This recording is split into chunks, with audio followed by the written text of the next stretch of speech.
तर बीडच्या खोक्या भाईनंतर आता हिंगोलीच्या एका भाईचा व्हिडिओ व्हायरल झालाय।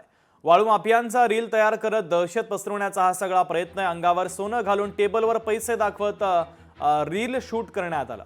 पोलीस अधिकाऱ्यांसोबत बैठकीचे रील्स देखील पोस्ट करण्यात आले। हिंगोलीचे बीड होऊ देऊ नका, गावकऱ्यांनी या संदर्भात पोलिसांना निवेदन दिलं। सेनगाव येथील नागरिकांनी पोलीस अधीक्षकांकडे आता निवेदनाच्या द्वारे मागणी केलेली आहे।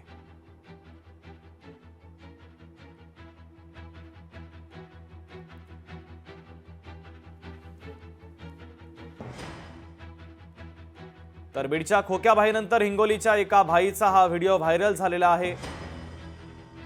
वाळू माफिया हा भाई आहे आणि तो टेबलवर पैसे दाखवतोय आणि पोलिसांसोबत काही व्हिडिओ देखील त्याने पोस्ट केलेले आहे। अंगावर सोनं घालून टेबलवर पैसे दाखवत रील बनवण्यात आलेला आहे।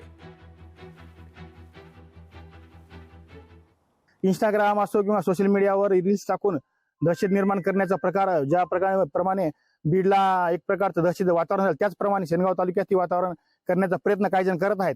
आणि हा प्रयत्न आमच्यासारखे काही कार्यकर्ते हाणून पाडण्याचा प्रयत्न करत आहेत।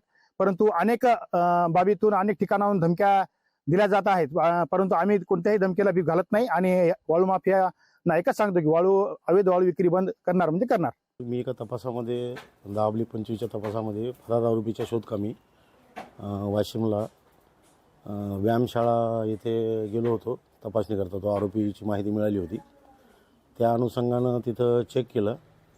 तर त्यावेळेस त्या गल्लानी मला थोडं बसा म्हणले सर 10 मिनटं। तर त्याच्यामध्ये मी त्यांना संवाद करू लागलो की या आरोपीविषयी तुम्हाला माहिती आहे का, एवढं बोलून मी तिथून निघून आलो। आणि वाळू माफियाशी माझा कोणताही संबंध नाही आणि यापुढे सुद्धा राहणार नाही सर। गुन्हेगार जर असेल तर त्याला आम्ही योग्य प्रशासनानं कडक कारवाई करू, आम्ही त्याला सोडणार नाही। लोकशाही मराठी ऐका, पहा, जागरूक रहा।